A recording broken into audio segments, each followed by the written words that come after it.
As an impending new bride, I felt it was apropos to speak on bridal etiquette. So, I set out on Google to seek counsel, and I found this wonderful, very helpful article on bridal etiquette in the bedroom.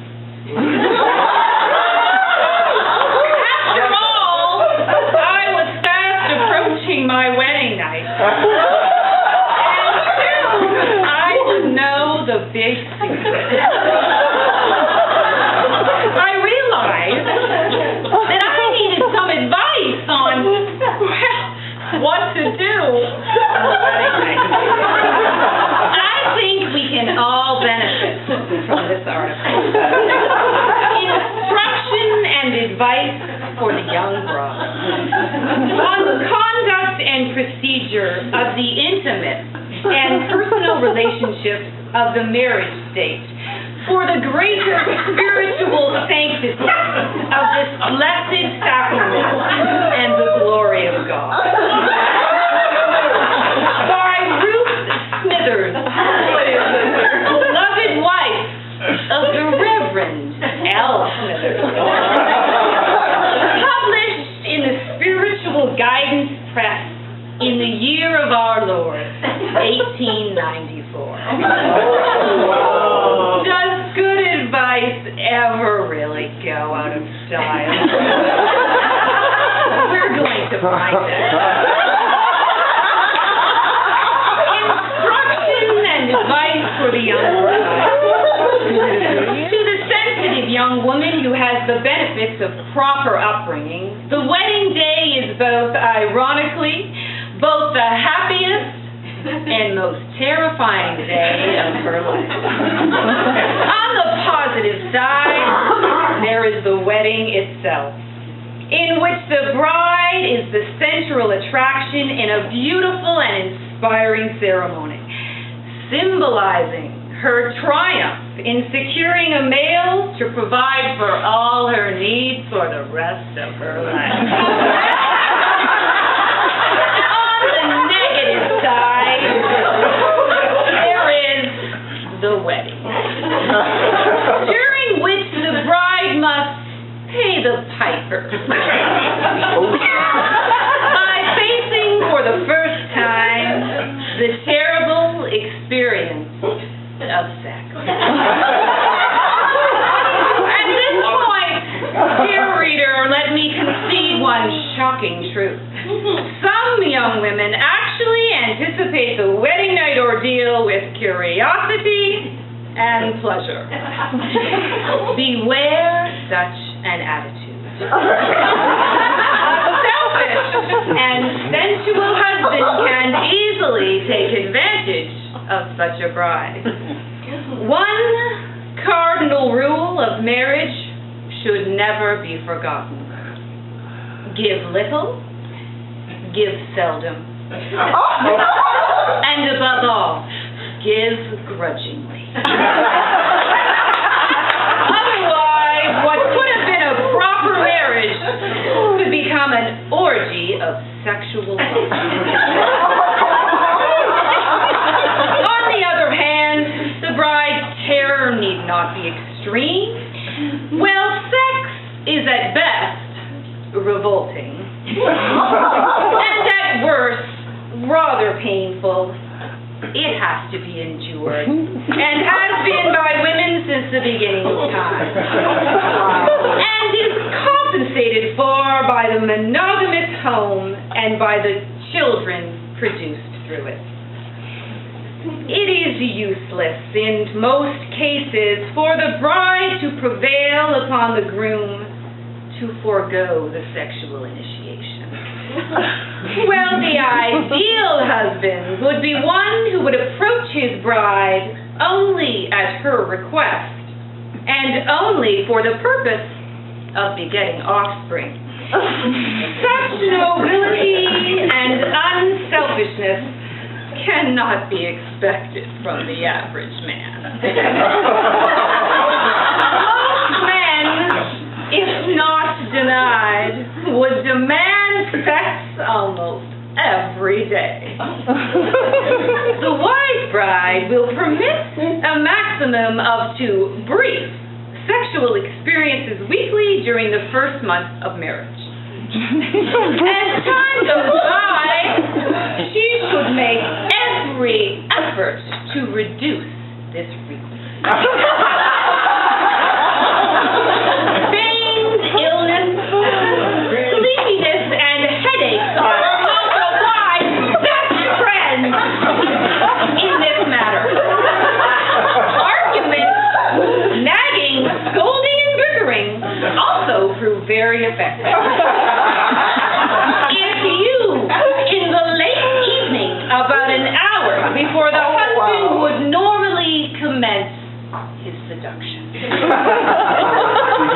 clever wives are ever on the alert for new and better methods of denying and discouraging the amorous overtures of the husband. A good wife should expect to have reduced sexual contact to once a week by the end of the first year of marriage, and to once a month by the end of the 5th year of marriage. By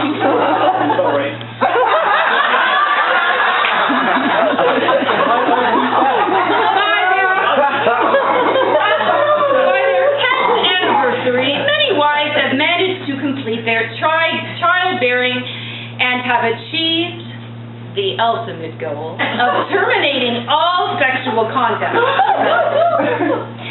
By this time, he can depend upon his love for the children and social pressures to hold the husband in the home.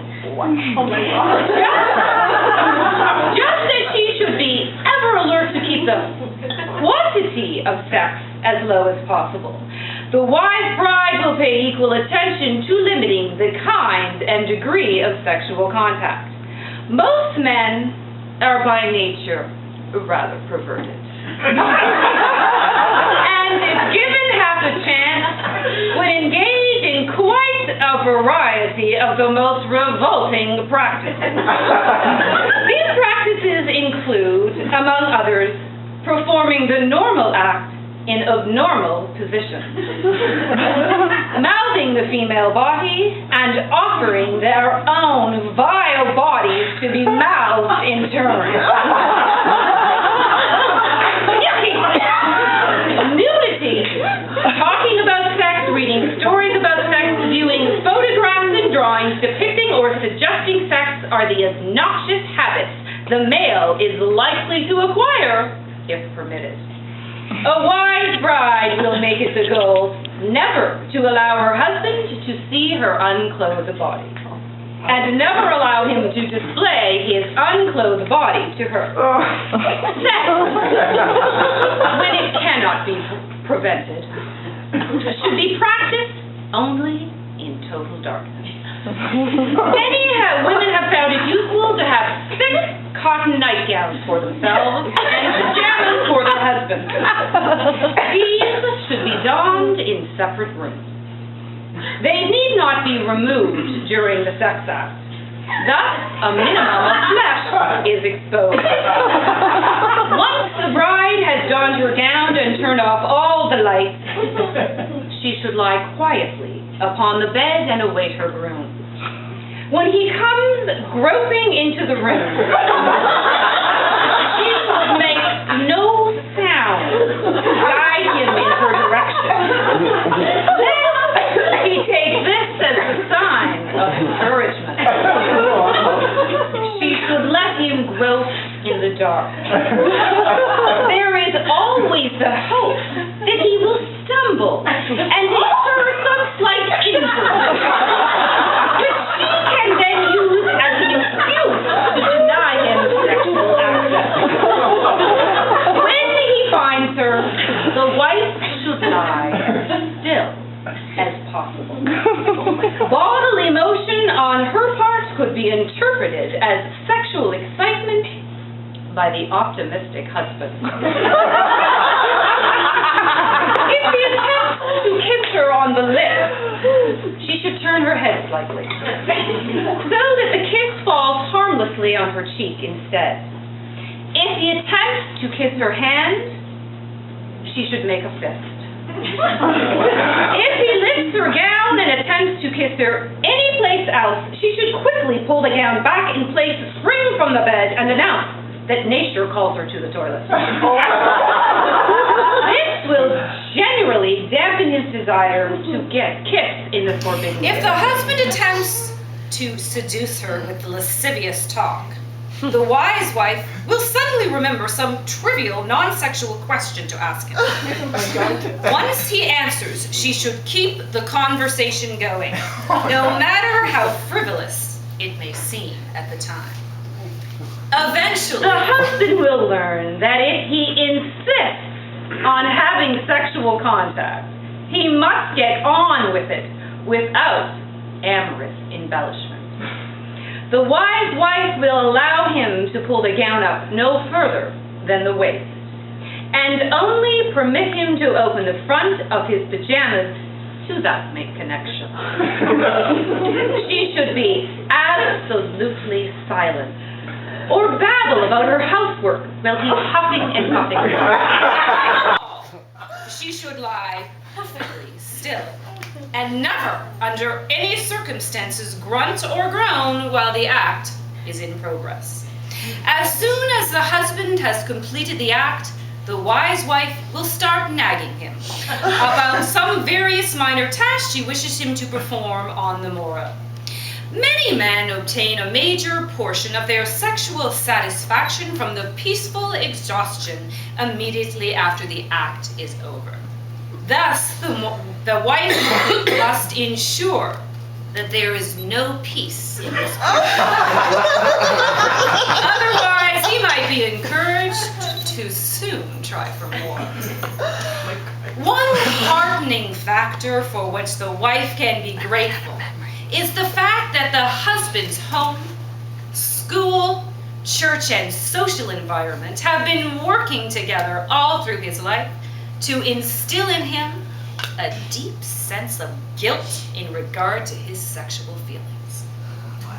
Already, so that he comes to the marriage couch apologetically and filled with shame, already half cowed and subdued. The wise wife seizes upon this advantage and relentlessly pursues her goal, first to limit, later to annihilate completely her husband's desire for sexual expression. I felt this article so helpful that I would be happy to send it out to all of you. For you, impending new brides like myself, you will want to learn this to memory. And for you wives, there are some good reminders. And you husbands will want to give this to your daughters and your sisters, but probably not your wives. I predicted that this lesson would move quickly from etiquette into gratitude. Who is feeling very grateful that they do not live in the year of our Lord, 1890? Just as I thought. This concludes the etiquette lesson for this evening.